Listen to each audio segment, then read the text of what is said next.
Hello दोस्तों, मैं ऐसे रावल एक बार फिर व्याकरण की क्लास लेकर के उपस्थित हो गया हूँ। दोस्तों, जैसा कि अपनी व्याकरण की क्लासेस चल रही है और मैं कोशिश करता हूँ दोस्तों कि रेगुलर क्लास आपको दे दूँ, फिर भी कुछ समस्याएं रहती हैं जिनकी वजह से क्लास बीच में ड्रॉप हो जाती है। हाँ तो दोस्तों, वापस मैं फिर आपके क्या नाम है ग्रामर की क्लास लेकर के उपस्थित हो गया हूँ दोस्तों। और यदि आप मेरे YouTube चैनल से नहीं जुड़े हैं दोस्तों, सब्सक्राइब कर लीजिए, बेल आइकन बटन को दबाइए ताकि आगामी की जो क्लासें हैं उनका नोटिफिकेशन आपको प्राप्त होता रहे और इसी तरह से अपनी क्लासें चलती रहे दोस्तों। और छोटा सा लाइक और कमेंट करना ना भूले दोस्तों। आइए दोस्तों, अपना क्लास शुरू करते हैं। जैसा कि अपनी उपसर्ग की क्लास चल रही थी, उपसर्ग की क्लास चल रही थी, संस्कृत के उपसर्ग हमने कंप्लीट कर लिए थे। आज हम पढ़ते हैं हिंदी के उपसर्ग और बात करेंगे विदेशी उपसर्ग पर। और आज हमारा जो उपसर्ग वाला टॉपिक है वो कंप्लीट हो जाएगा दोस्तों।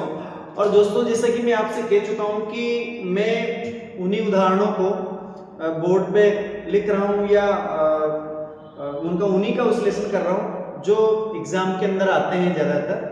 और आप देखना आगामी जो परीक्षाएं हैं उनमें करीब इन शब्दों से आपको बहुत सारे शब्द देखने को मिलेंगे। तो दोस्तों, आप बिल्कुल जितने भी सोशल मीडिया से जुड़े हुए हैं, आप सोशल मीडिया प्लेटफॉर्म से जुड़े हुए हैं, तो क्लास को शेयर कीजिए दोस्तों, ताकि ज़्यादा से ज़्यादा भाई और बहनों को इन क्लासों का फायदा हो सके। आइए दोस्तों शुरू करते हैं। आइए बात करते हैं। देखिए, आज पढ़ते हैं हिंदी के उपसर्ग। क्या पढ़ते हैं? हिंदी के उपसर्ग हम पढ़ते हैं। और हिंदी के उपसर्गों की यदि बात करें तो देखिए, हिंदी के उपसर्गों की बात करते हैं। हाँ, पहला उपसर्ग है अ, जिसका अर्थ होता है नहीं। क्या होता है दोस्तों? नहीं होता है। टुकड़ा कीजिए, अजान, अ प्लस जान, अकाज, अ प्लस काज, अछूता, अ प्लस छूता, अताह, अ प्लस ताह। कहां दिक्कत आ रही है दोस्तों? इजी वे में आप क्या कर सकते हो? टुकड़े कर सकते हैं, यानी कि हम मूल शब्द और उपसर्ग को अलग कर सकते हैं दोस्तों। और मैं चाहता हूं कि छोटी class, short and sweet class आपको दी जाए, ज्यादा समय आपका वेस्ट ना हो और कम समय में इतनी अच्छी क्लास दी जाए जिसका उपयोग आपके लिए ज्यादा से ज्यादा हो दोस्तों। ये कोशिश मैं करता हूं। तो देखिए, अगला उपसर्ग है अन। अन का अर्थ होता है बिना। क्या हो जाता है दोस्तों? बिना हो जाता है। जैसे बात करें अनपढ़, तो अन प्लस पढ़, ठीक है। अनदेखा, अन प्लस देखा। अनसुना, अन प्लस क्या कर दोगे? सुना कर दो। अनमोल, अन प्लस कर दो मोल। बताइए कहां दिक्कत आ रही है? इजी वे में अपन क्या कर सकते हैं? टुकड़े कर सकते हैं। और हिंदी के उपसर्ग तो वैसे भी हमें इजी लगते हैं, क्योंकि एग्जामिनर यहाँ से पूछता तो है, कब पूछता है? ज्यादातर उपसर्ग वो संस्कृत से पूछता है, वहीं पर क्या करता है? स्टूडेंट को उलझा देता है। और मैं आपको बहुत अच्छी तरह से संस्कृत के 22 जो उपसर्ग है वो करवा चुका हूँ और इतने अच्छे उदाहरण मैंने आपके सामने प्रस्तुत किए छांट करके दोस्तों, जो अक्सर एग्जाम में आते रहते हैं। चाहे आगामी जो एग्जाम है, चाहे रीट का एग्जाम, आप रीट के एग्जाम में देख लेना, और सीईटी सेकंड ग्रेड वगैरह सब में आपको इन क्लासों से बहुत कुछ देखने को मिलेगा। देखिए, अगला शब्द है, अगला उपसर्ग है अपना अध। अध का अर्थ होता है आधा।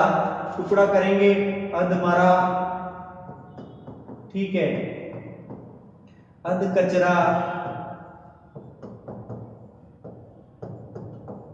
अध पका,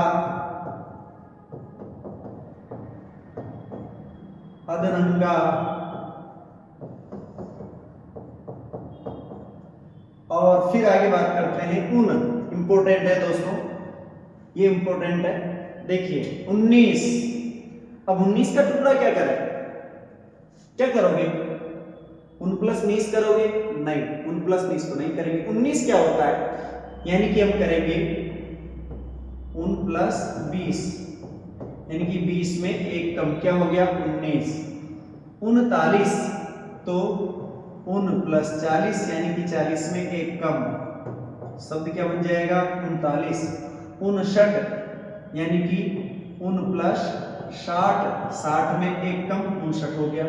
79 उन प्लस 80। इस तरह से हम क्या कर सकते हैं दोस्तों, टुकड़े कर सकते हैं इजी वे में। मूल शब्दों और उपसर्ग को हम अलग कर सकते हैं दोस्तों। अब आप स्क्रीनशॉट लीजिए, आगे बढ़ते हैं। अच्छा दोस्तों देखिए, आगे बढ़ते हैं।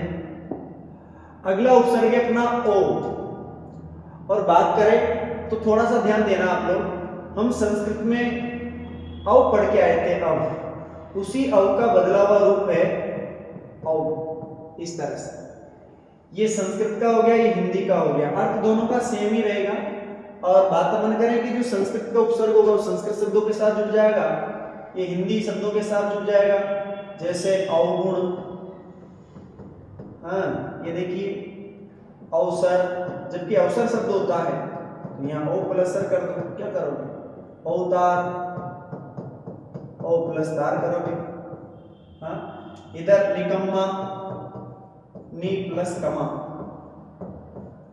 निहत्ता, नी प्लस हत्ता, निडर, नी प्लस डर, निधड़क, नी प्लस धड़क। ठीक है लाडलो, ठीक है भाई भैया, समझ में आ गया। देखिए यहाँ पर है चौ, देखो आप इसमें तो क्या करना, इनमें तो क्या है कि मूल शब्द पूछते भी नहीं है वैसे। देखिए चौ उपसर्ग होता है, अर्थ होता है चार, चौराहा बात अपन करते हैं, चौराहा, चौमासा, चौपाया, इस तरह से। अब इनमें से मूल शब्द नहीं पूछता है, इनमें से क्या पूछता है उपसर्ग पूछता है। उपसर्ग क्या है तो उपसर्ग ध्यान रखना दोस्तों, उपसर्ग चौ होता है, चार नहीं होता है, ये ध्यान रखना। आपको कंफ्यूज करने के लिए वो क्या करेगा, चार भी दे सकता है, तो आप ध्यान रखना। अगला उपसर्ग देखिए ती, ती का अर्थ होता है तीन, तिराहा, तिकोना, तिपाई। हाँ अब इनमें क्या करना है कि उपसर्ग ध्यान रखना है, क्या रखना है, उपसर्ग ध्यान रखना है। अगला उपसर्ग है दू, दू का अर्थ होता है दो, शब्द बनेगा दुरंगा, दुधारू, दुनाली। हाँ इस तरह से बात हम करें कि शब्द बनते हैं। अब आप स्क्रीनशॉट लीजिए।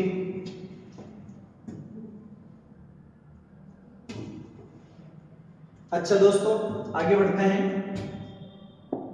अगली स्लाइड पे चलते हैं। बारी आती है विदेशी उपसर्गों की, यानी कि अरबी फारसी के जो उपसर्ग हैं उन पर चर्चा कर लेते हैं। अरबी फारसी के उपसर्ग देखिए, अरबी फारसी के उपसर्गों की यदि बात करें, पहला है कम। कौन सा है, कम उपसर्ग है। कम का अर्थ होता है न्यून या फिर हीनता बोधक होता है। अर्थ टुकड़ा शब्दों के देख लीजिए, जैसे कम अक्ल, तो उपसर्ग क्या हो गया कम, मूल शब्द हो गया अक्ल।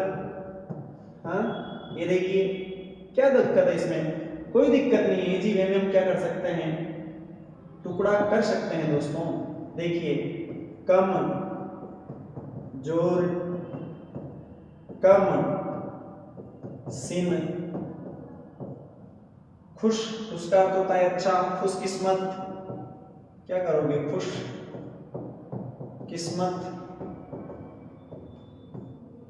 खुशबू अच्छी है जो, बू बू यानी गंध, यानी कि खू, और सॉरी खू नहीं होगा खुश होगा, थोड़ा सा मिस्टेक कर गया मैं। देखिए क्या होगा, खुश मूल शब्द हो जाएगा खू, खुश मिजाज, खुश प्लस मिजाज,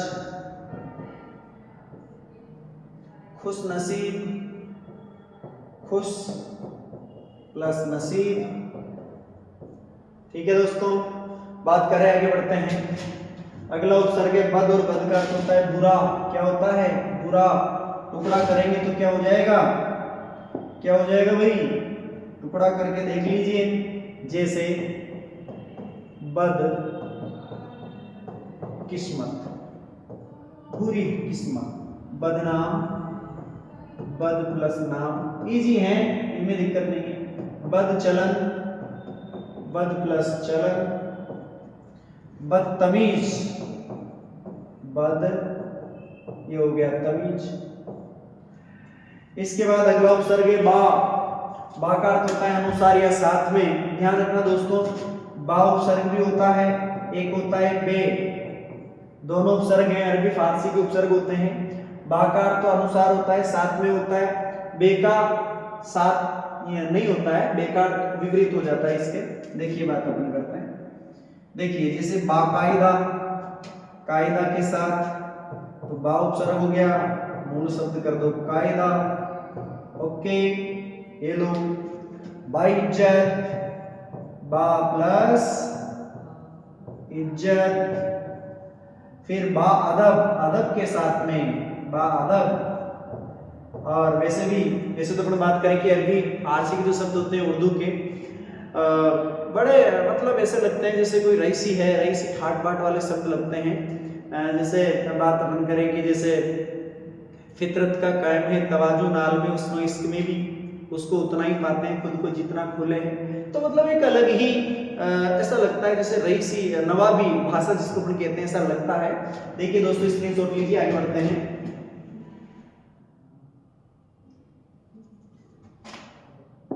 हाँ, इसके बाद अंग्रेजी उपसर्ग भी पूछ लिए जाते हैं कभी कभी। कभी कभी पूछता है, वैसे पूछता नहीं है इनमें, अर्थ कुछ नहीं पूछता। और अगर ये पूछता है तो इजी में हो भी जाते हैं। सब इंस्पेक्टर, सब जज। मिस्टर है तो mister Sharma, mister Verma. Coordinator, cooperation sorry. इस तरह से क्या होता है कि अंग्रेजी उपसर्गों का भी प्रयोग कर लिया जाता है।